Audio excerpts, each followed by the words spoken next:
All those in favour, please say aye. Contrary, carried. Thank you for your attention. And best wishes, Mr. Swathroot. Thank you very much. Right. The proposed, item 9 is the proposed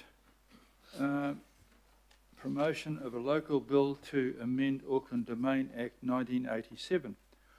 This appears to be yet another thing where Wellington has interfered with Auckland. We can't even extend the right of the local tennis club to play on a bloody domain, which seems quite beyond. We need 120 MPs in Wellington to decide this. Does anyone sound sensible to anybody else? I'm going to pass this to the long-suffering Deputy Mayor who's been fighting her way through the thicket of ridiculous bloody rules at Auckland at Domain. And welcome Katerina Marinkovic and Philip. No, you're not Philippa Carroll. No. What the hell happened to you? We live in inclusive times. Deputy Mayor, would you like to speak to this? And you can. I will, and then staff, if you want to back me up, that'd be great. So just to get to the point, the Domain is one of, Pukekohe Auckland Domain is one of Auckland's most treasured public spaces, and one of the few parks in New Zealand, though, with its own Act of Parliament, as the Mayor's referred to. The Domain Act ensures that land cannot be sold or used for residential development and must be retained for public recreation and the benefit of Aucklanders.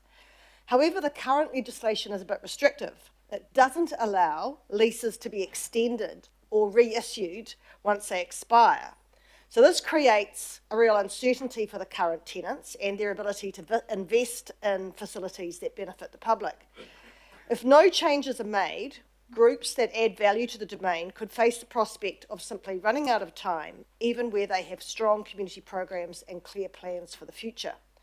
So examples of this are the Auckland Bowling Club, the oldest bowling club in the country. It's just invested $300,000 in a new lawn and is planning on nearly a $2 million investment in an all-weather cover.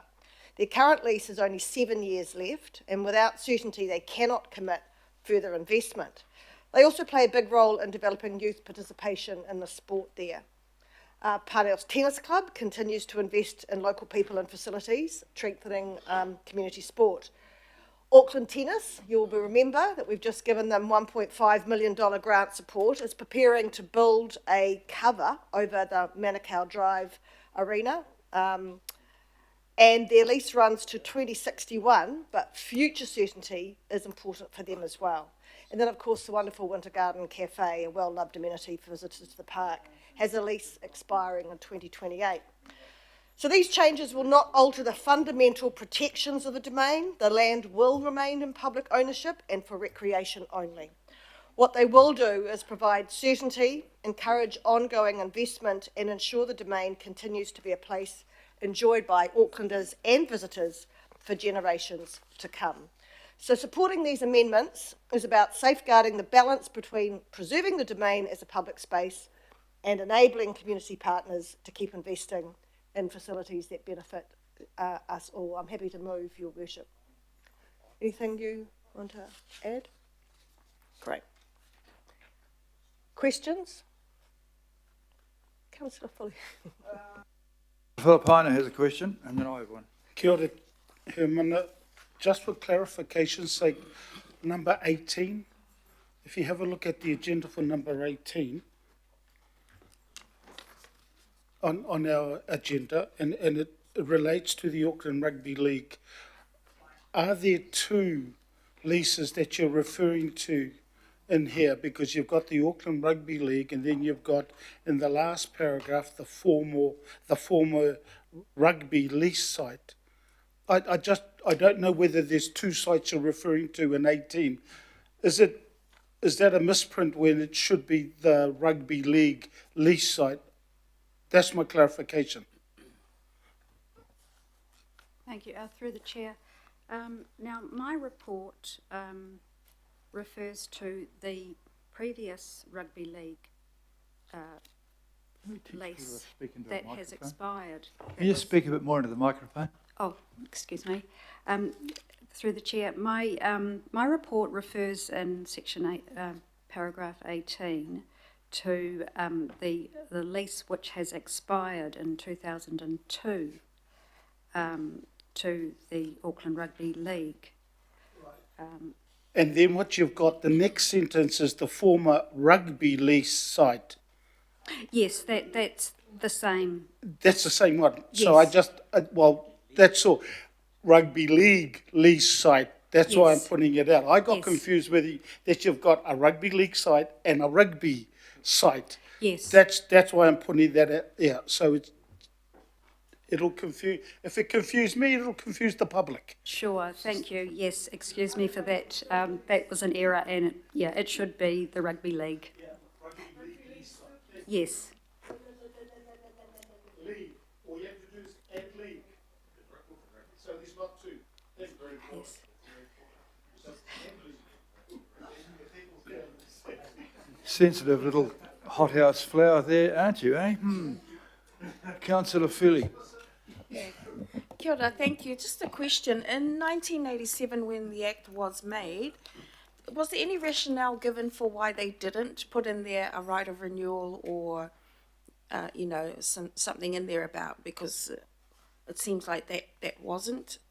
Was there any rationale given for that?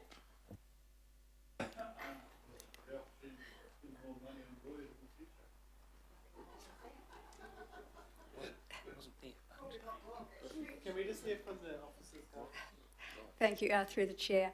That's a good question. I actually am not sure what the rationale was for restricting leases at that time in 1987. I can only imagine that those were the existing occupants of the domain, and there would have been, I guess, yes, indeed, some lobbying through those various entities to secure their tenure, given that they own the buildings.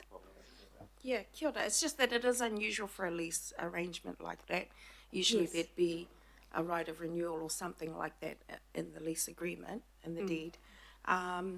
So my next question is, if this doesn't go through, what sort of opportunities would it create for other groups? Is there an ability to go out for an expression of interest for others to lease space? Is that included in the Act? Just to clarify that question through the chair, are you saying if this move did not go through, if this If this resolution doesn't go through, doesn't pass, what Okay. happens?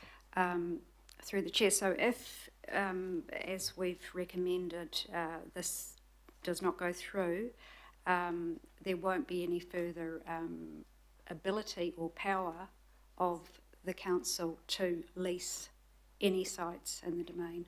To anyone?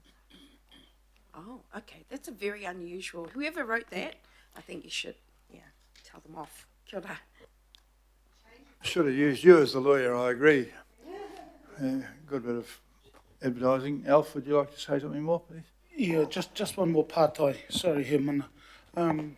Again, kia ora to you both. Number 8, just concerned about iwi. How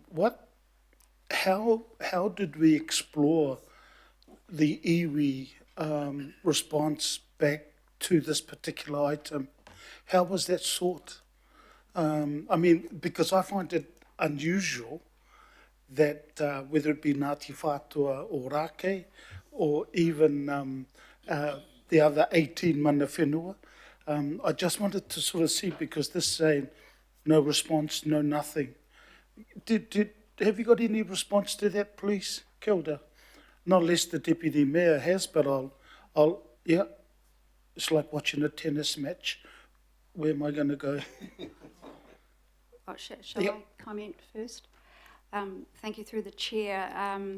Yes, we did email all of the iwi who were identified as having an interest in the domain by email, and as we've noted in the report, we did not receive any responses either supporting or opposing.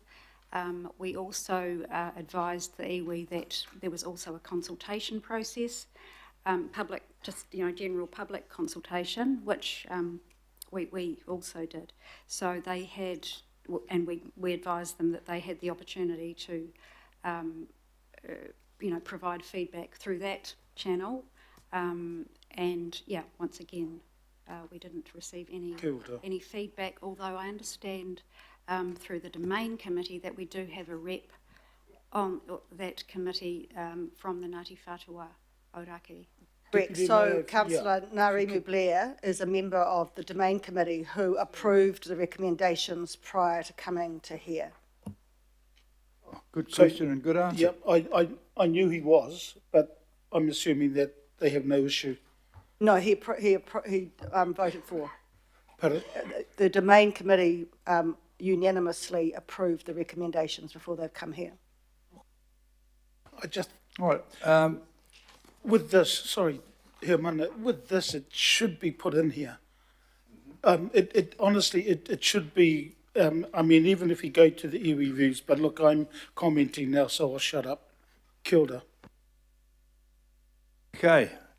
I have some former interest in this. My marriage many years ago was celebrated at the Wintergarten Cafe. Given the fact that we've got government acts considering even leasing, what happens when these poor blokes go and get a grog licence? Do we have to go back to Parliament to get that checked? I mean, leasing's not much, but getting a licence is turning out to be a monumental problem.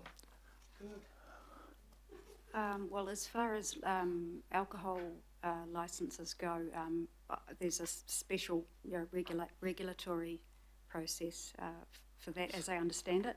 And I expect that if the cafe wanted to, I'm not sure if they do.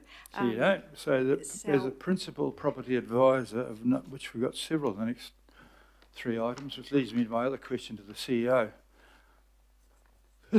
These are all pretty small beer, and I am going to talk about getting them all brought together, but I would like to understand just exactly what our property staff structure is. We have a principal property advisor, a principal community lease advisor, a general manager of property, and a director of resilience and structure on that one there. We then have a different strategic property specialist. The next one, a team leader portfolio review, and a head of optimisation, acquisitions and disposal, which is a glorious title. And then following that, we've got yet another principal property advisor and a director of portfolio management. So can we make a note amongst everything so that we can get a clear understanding of how Your Worship, confused this is? I'm happy to do that, but a little bit of a defence here. Auckland Council has the second biggest property portfolio in the country. I'm not going to make an apology for the fact that it needs to be well resourced. I wasn't suggesting that, but seeing it is the second biggest property portfolio in the country, I'd like to understand how it's resourced. That's all. No particular questions about individuals, just the titles and the numbers and how they fit together. Okay, any further discussion on this? It appears not to be. So, yes, Councillor Darby, putting the boot on his last day. I just want to point out, I did raise this question of we did not get any iwi feedback at a previous item. I think it was the last governing body, and I think it was a disposal in that instance. And the question that Councillor Filipaina raises about paragraph 8 again concerns me. And so, Chief Executive, I do think we need to do better. You can't just wait for the email to come in. We can't wait for the email to come in, or feedback to arrive. If it doesn't arrive, the iwi and hapu are really stressed in their planning teams, and we've got to close that loop. We've got to close that loop in a better way. Now, I think it's Pukikawa is the maunga, the volcanic cone. That is an important cultural landscape. It is, as the Deputy Mayor well knows. And I think this is a significant place for Māori, and we all know that. And then paragraph 8 sort of just, in some ways, forgets about that importance. So going forward, can we please, Chief Executive, make sure we close that loop on, getting the feedback? There might be good reasons why they can't provide the feedback, but it's got to be closed off better than how it's summarised at paragraph 8. Oh, I take that. I mean, the experience at Mangawhau railway station is a horror story in not talking to the right people at the right time. Councillor Filipina again. First time speaking. But Herman, I just wanted to support what Councillor Darby has said, because Deputy Mayor, what you've said would have been sufficient, I believe, under Māori impact statement. Knowing that the board, that includes Ngāremu, because there's nothing in from 50 to 54, in regards to it. Just said, look, we've sent emails, so I'll just leave it at that. Kia ora. I acknowledge the feedback. We'll take that on board. Thank you. Your Worship, Councillor Fletcher. may I just, in response to Councillor Filipina and to Councillor Darby, just highlight in defence of the Deputy Mayor that there was extensive consultation back in 2016 at the time of the master plan for and at that time there was an enormous amount of work undertaken with iwi, and what you are seeing today is consistent with that master plan. So I don't see it as actually being a requirement other than going formally to the committee, of which Ngārewa Blair is actually a member. And that is in no way disrespectful to anyone, but it is actually consistent with the master plan. So I just want to give you the assurance that there is no offence that has been intended in this situation.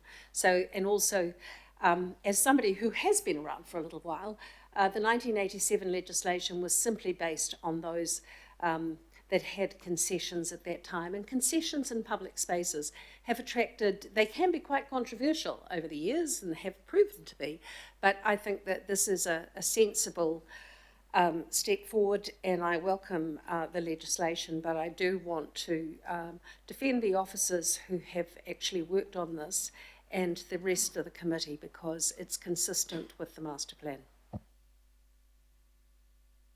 Okay, you may retire, and we'll thank you for coming. It doesn't appear, I think that was a comment, so we'll move on to. Have we moved this and seconded? Yes. Yep. All right, all those in favour, please say aye. Aye. Contrary, carried. There you are. We can play tennis there for a while. Good stuff. We're going on to item 10.